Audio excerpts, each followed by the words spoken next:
Well student, आप after the construction of markets in the previous lecture, आज हम classical model को construct करेंगे उन तमाम मार्केट्स को यूज़ करते हुए। लेकिन पहले हम क्लासिकल मॉडल को कंस्ट्रक्ट करेंगे विदाउट क्रेडिट मार्केट, और उसके बाद हम क्लासिकल मॉडल को कंस्ट्रक्ट करेंगे with credit market. So there are 4 panels, 4 panels हैं। इनमें हम मार्केट्स को ड्रॉ करेंगे और उनको आपस में इंटरलिंक करेंगे। सो फर्स्ट पैनल के अंदर हम लेबर मार्केट जो है वो उसको ड्रॉ करेंगे। On the Y axis we have real wages, और on the X axis we have labour. हमारी जो मेहनत है वो एक्स एक्सिस पर मैयर की जाएगी, और जो रियल वेजेस हैं वो वाई एक्सिस पर मैयर की जाएंगी। तो यहाँ पर हम सबसे पहले अपनी मेहनत की मंडी जो है लेबर मार्केट उसको बनाएंगे। So we have supply of labour curve and we have demand for labour curve. ये आपके पास आ गया basic equilibrium, that is equilibrium level of real wages, यानी हकीकी तवाज़नी उजरतें। और ये आपके पास आ गया full employment level, that is why F.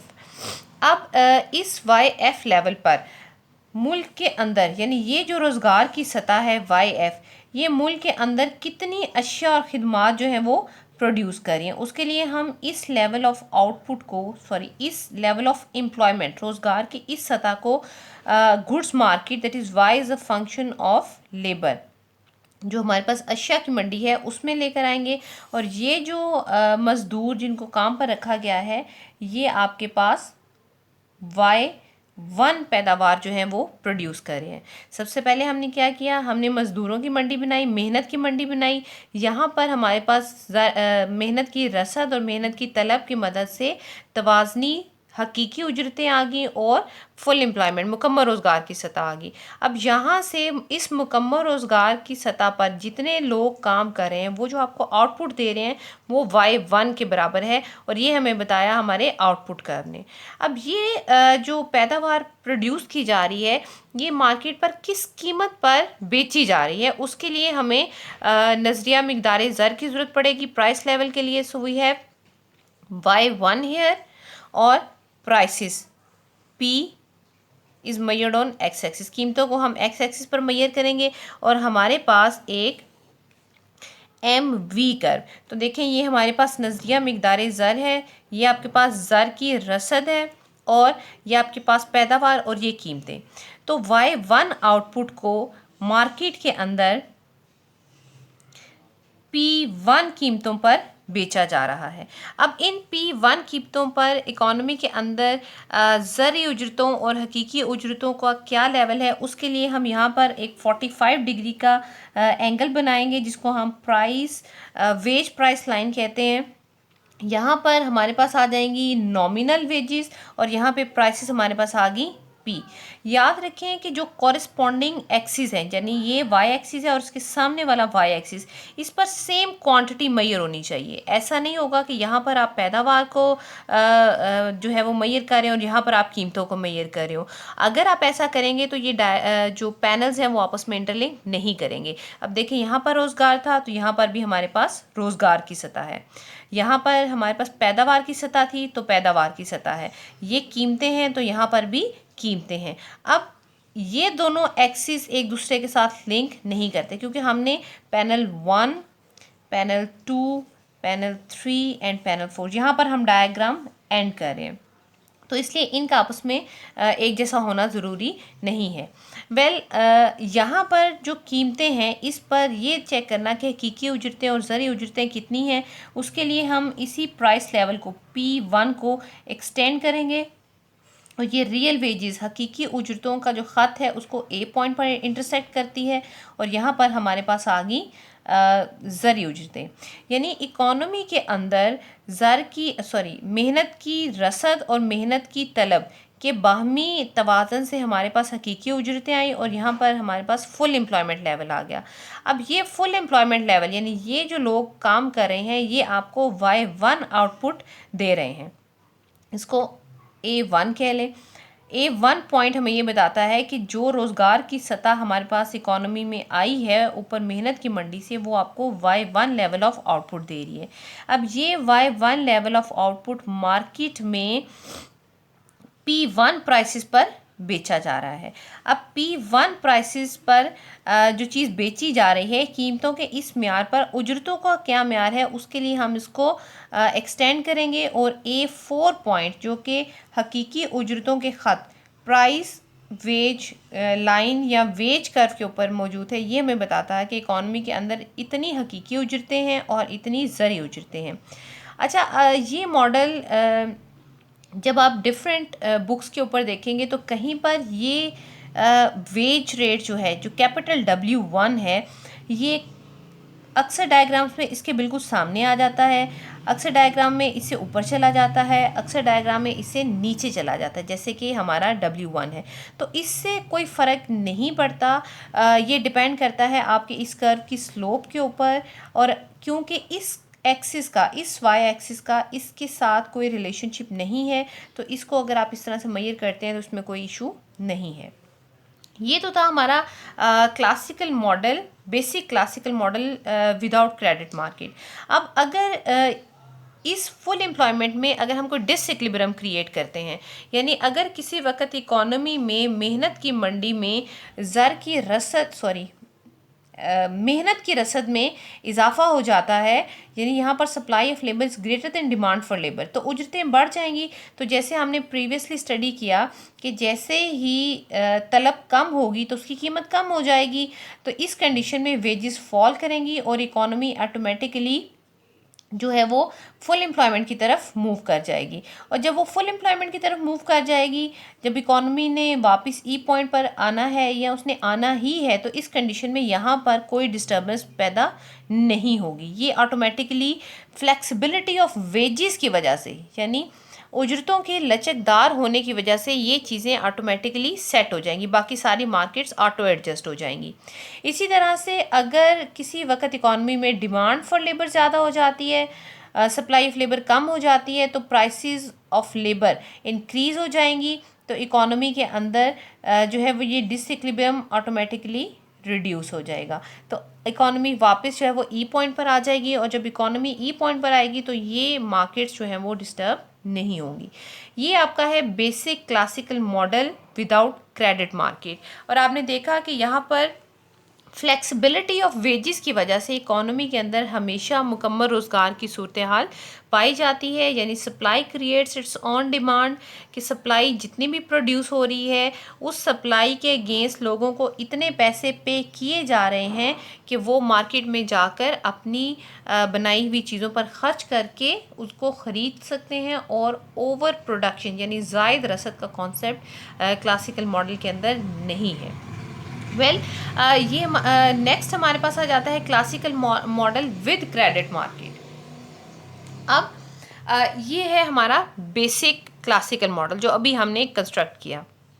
अब इसके अंदर हम इंट्रोड्यूस कराते हैं क्रेडिट मार्केट। अब क्रेडिट मार्केट क्या है? Savings is equal to investment.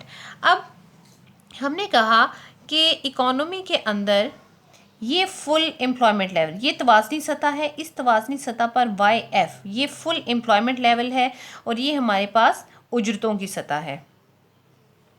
अब ये ये रोज़गार YF हमें जो है इतनी आउटपुट दे रहा है, और इस आउटपुट को मार्केट में P1 लेवल पर सेल किया जा रहा है, और उजरतों का लेवल आ गया W1।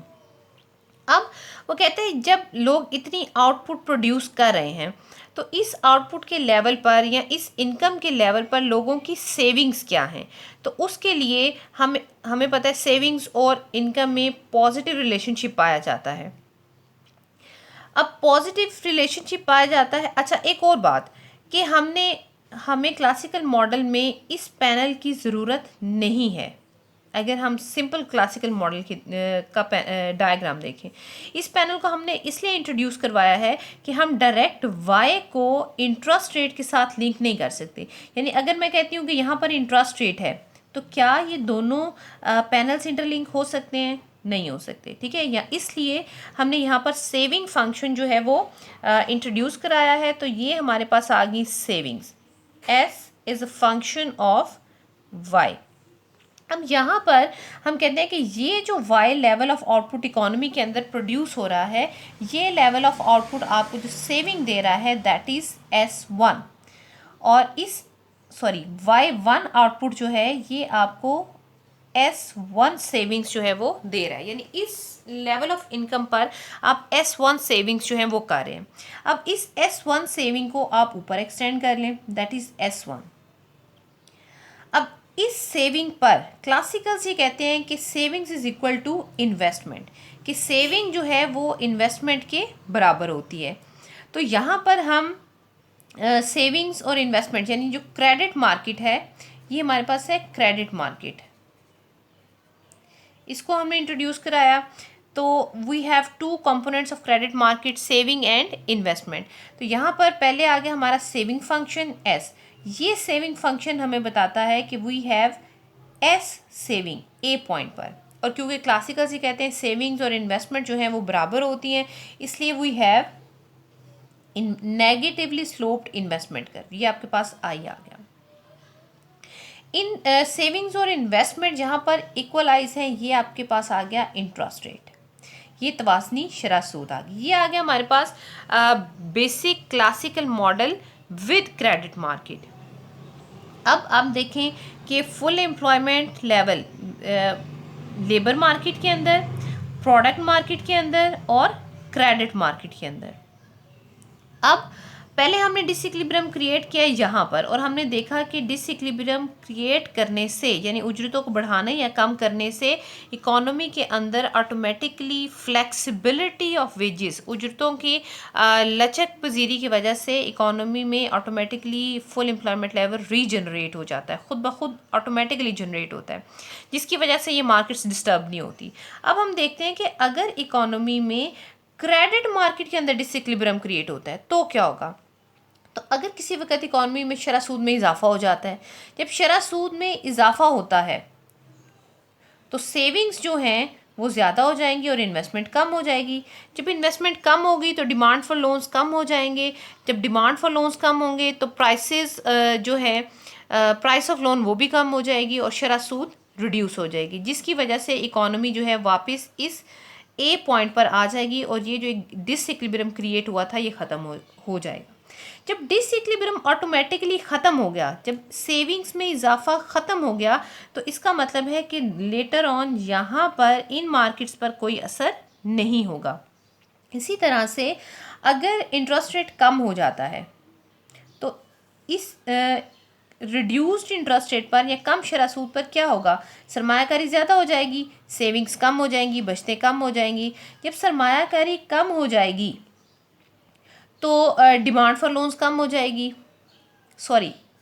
जब सरमायाकारी ज़्यादा हो जाएगी तो डिमांड फॉर लोन्स ज़्यादा हो जाएगी। जब डिमांड फॉर लोन ज़्यादा होगी तो प्राइस ऑफ लोन भी ज़्यादा हो जाएगी। जब price of loan interest rate ज़्यादा होगा तो क्या हो जाएगी, इन्वेस्टमेंट कम होती चली जाएगी और बचतें बढ़ती चली जाएंगी। तो इस तरह से इकोनॉमी में दोबारा से इस ए लेवल पर इक्विलिब्रियम क्रिएट हो जाएगा, ए लेवल पर।